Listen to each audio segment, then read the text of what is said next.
Hello बच्चों, let's see this question. Match list 1 and list 2. List 1 is types of hydride, that is electron deficient, electron rich, electron precise and saline hydrides. List 2, their examples, that is MgH2, HF, B2H6 and CH4. तो इस question में हमें list 1 में दिए गए हैं types of hydride and list 2 में उसके एग्जाम्पल्स है। तो इसके लिए हमारा इस क्वेश्चन में की कंसेप्ट होगा that is types of hydride. Okay, types of hydrides मतलब क्या? तो इसके लिए हमें हाइड्राइड्स मतलब क्या ये पता होना चाहिए। तो हाइड्राइड्स जनरली कौन क्या होते हैं? जब कोई एलिमेंट्स हाइड्रोजन के साथ रिएक्ट होता है तो वो क्या फॉर्म करता है? हाइड्राइड्स। तो जनरली इसके थ्री टाइप्स होते हैं, that is ionic, second covalent and third is metallic. Okay, अब आयोनिक को आयोनिक हाइड्राइड्स जो होते हैं तो उन्हें हम जनरली सलाइन हाइड्राइड्स भी कहते हैं, सलाइन हाइड्राइड्स भी कहते हैं, क्योंकि आयोनिक हाइड्राइड्स वो कंपाउंड होते हैं जहां मेटल एटम अपने वैलेंस इलेक्ट्रॉन लूज करता है and hydrogen atom electron gain करता है, यानी कि इलेक्ट्रॉन ट्रांसफर होते हैं दो आयंस के बीच।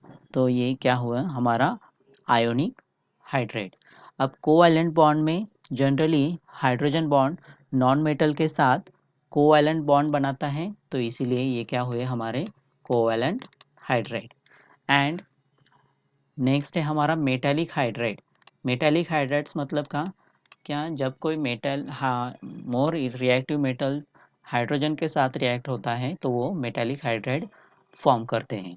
ओके, तो अब अगर हम इसके कोवैलेंट हाइड्राइड्स के अगेन थ्री टाइप्स होते हैं, तो इनमें से फर्स्ट है types of covalent hydride.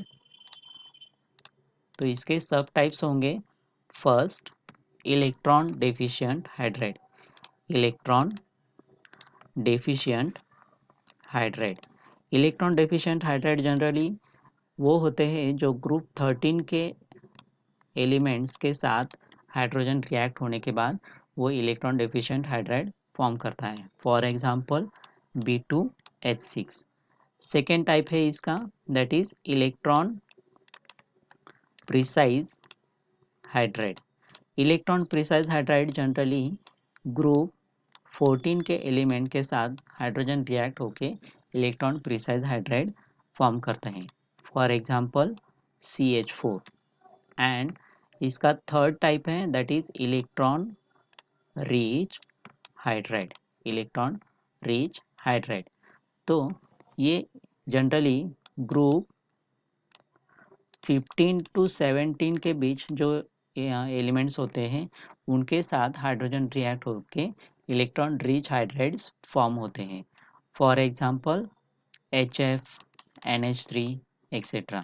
Okay, अब हमें ऑप्शन क्वेश्चन में जो दिए गए हैं that is electron deficient, electron precise and electron rich and ionic hydrides. तो इसके हम डिटेल्स में देखते हैं। तो फर्स्ट है हमारा that is electron deficient hydride, मतलब ए इलेक्ट्रॉन डेफिशिएंट हाइड्राइड। अब इलेक्ट्रॉन डेफिशिएंट हाइड्राइड ये जनरली कौन से होते हैं? तो ये डायबोरेंस होते हैं। और एग्जांपल इसका हमने देखा दैट इज B2H6। इसे क्या कहते हैं हम? डायबोरेन। अब डायबोरेन में जनरली वैलेंस इलेक्ट्रॉन अगर हम देखें तो हर बोरॉन के पास 3 वैलेंस इलेक्ट्रॉन होते हैं एंड हाइड्रोजन एटम के पास 1 इलेक्ट्रॉन होता है। ओके, तो अगर हम इसके वैलेंस इलेक्ट्रॉन काउंट्स करें, वैलेंस इलेक्ट्रॉन्स काउंट करें तो बोरॉन के पास 3 होते हैं, तो हमारे पास 2 बोरॉन्स है प्लस हाइड्रोजन के पास 1 इलेक्ट्रॉन होता है, तो हमारे कंपाउंड में 6 हाइड्रोजन्स है। तो टोटल हाँ यहाँ पे कितने हो गए? 6 + 6 = 12। अगर हम इसकी बॉन्डिंग की बात करें तो नॉर्मल कोवैलेंट बॉन्ड में दो इलेक्ट्रॉन्स दो एटम के बीच शेयर होते हैं, लेकिन B2H6 में इतने इलेक्ट्रॉन्स नहीं होते सारे एटम्स के बीच कोवैलेंटली बॉन्ड फॉर्म कर सकते हैं। तो इसीलिए अगर हम इसका स्ट्रक्चर देखें तो वो इस तरह होता है, दैट इज दो boron hydrogen like this, remaining 4 hydrogen is bonded with boron like this, and remaining 2 hydrogens are form a bridge between the boron hydrogen। तो B2H6 का स्ट्रक्चर कुछ ऐसे होगा। ओके, अब इस स्ट्रक्चर में यहाँ पे ट्रेडिशनल कोवैलेंट बॉन्ड बनाने के लिए सफिशिएंट इलेक्ट्रॉन नहीं है, इसीलिए क्योंकि यहाँ पे दो हाइड्रोजन्स क्या बना रहे हैं, ब्रिज बॉन्ड बना रहे हैं, तो इसीलिए ये क्या हुआ हमारा इलेक्ट्रॉन डेफिशिएंट हाइड्राइड। ओके, तो ये क्या हुआ इसका रीजन। अब सेकंड बी में दिया है हमारा हमें इलेक्ट्रॉन रिच हाइड्राइड। अब इलेक्ट्रॉन रिच हाइड्राइड इस मतलब इसका एग्जांपल अगर हम देखें दैट इज HF। ओके, तो HF मॉलिक्यूल्स में फ्लोरीन के पास 7 इलेक्ट्रॉन्स होते हैं, that is fluorine balance electrons अगर हम इसके देखें तो 7 प्लस हाइड्रोजन के पास 1 बैलेंस इलेक्ट्रॉन होते हैं, तो टोटल इसके इलेक्ट्रॉन्स हो गए 8 बैलेंस इलेक्ट्रॉन। ओके, अब अगर हम इसकी बॉन्डिंग देखें तो हाइड्रोजन और फ्लोरीन के बीच एक सिंगल कोवैलेंट बॉन्ड बनता है जिसमें एक पेयर इलेक्ट्रॉन शेयर होती हैं। ओके, तो इसका स्ट्रक्चर कैसे होगा, दैट इज लीनियर, मतलब लाइक दिस, ये क्या हुआ लीनियर स्ट्रक्चर हुआ। अब ये स्ट्रक्चर की वजह से फ्लोरीन के पास बॉन्डिंग के बाद भी ज़्यादा इलेक्ट्रॉन होते हैं, दैट इज लोन पेयर बच जाती हैं, इसीलिए HF को इलेक्ट्रॉन रिच कहा जाता है। ओके, तो this is the example of electron rich hydride. Then C type है हमारा, that is precise electron precise hydride. अब इलेक्ट्रॉन प्रिसाइज हाइड्राइड्स में हम एग्जांपल्स देखें तो वो क्या है, CH4 मॉलिक्यूल्स में कार्बन के पास 4 वैलेंस इलेक्ट्रॉन होते हैं एंड हाइड्रोजन के पास एक, तो हमारे कंपाउंड में 4 हाइड्रोजन्स है, तो 4 + 4 = 8 वैलेंस इलेक्ट्रॉन हो गए। ओके, अब 8 वैलेंस इलेक्ट्रॉन है, तो इसकी बॉन्डिंग की बात अगर हम करें तो हर हाइड्रोजन एटम कार्बन के साथ एक सिंगल कोवैलेंट बॉन्ड बनाता है जिसमें एक पेयर इलेक्ट्रॉन शेयर होती है, तो इसीलिए इसका स्ट्रक्चर क्या हुआ हमारा टेट्राहेड्रल स्ट्रक्चर, टेट्राहेड्रल स्ट्रक्चर, जिसमें हर कोवैलेंट बॉन्ड इलेक्ट्रॉन का होता है, 2 इलेक्ट्रॉन का होता है, और यहाँ बिल्कुल इतने ही इलेक्ट्रॉन है जितने स्टेबल कोवैलेंट बॉन्ड बनाने के लिए चाहिए होते हैं, तो इसीलिए CH4 एक इलेक्ट्रॉन प्रिसाइज हाइड्राइड कहा जाता है। ओके, अब लास्ट है हमारा D option, that is ionic और इसी को हम क्या कहते हैं, सलाइन हाइड्राइड, सलाइन हाइड्राइड। इसका एग्जाम्पल अगर हम देखें तो वो क्या है, MgH2,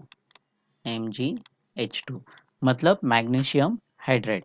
अब इस मैग्नीशियम हाइड्राइड्स में वैलेंस इलेक्ट्रॉन्स अगर हम देखें तो मैग्नीशियम के पास 2 वैलेंस इलेक्ट्रॉन होते हैं। ओके, एंड हाइड्रोजन के पास एक इलेक्ट्रॉन होता है, तो यहाँ हमारे स्ट्रक्चर में 2 हाइड्रोजन है, तो यहाँ पे 2। ओके, तो टोटल वैलेंस इलेक्ट्रॉन हो गए 4। ओके, अब आयोनिक नेचर होने के कारण ये क्या मैग्नीशियम क्या बनाता है, मैग्नीशियम अपने 2 इलेक्ट्रॉन लूज करता है। ओके, मैग्नीशियम हाँ इसके 2 इलेक्ट्रॉन्स लूज करता है to form Mg2+ ions. Okay, and 2 hydrogens electron, ये 2 इलेक्ट्रॉन्स गेन करते हैं टू फॉर्म 2H-। ओके, तो ये आयंस बनने के बाद इनमें क्या होता है, Mg2+ एंड H- के बीच स्ट्रॉन्ग इलेक्ट्रोस्टैटिक अट्रैक्शन होता है जो आयोनिक बॉन्ड बनाते हैं। तो इसका स्ट्रक्चर MgH2 का स्ट्रक्चर क्या होगा हमारा, क्रिस्टलाइन लैटाइस स्ट्रक्चर होगा। ओके, क्रिस्टलाइन लैटाइस स्ट्रक्चर होगा। ओके, तो इसी वजह से हम इसे आयोनिक हाइड्राइड और सलाइन हाइड्राइड कहते हैं। ओके, तो ये क्या हुआ हमारा सलाइन हाइड्राइड। तो अगर हम ऑप्शन की बात करें तो ऑप्शन में हमारा इलेक्ट्रॉन डेफिशिएंट मतलब ए मैच हो रहा है B2H6 मतलब इन लिस्ट टू थर्ड से।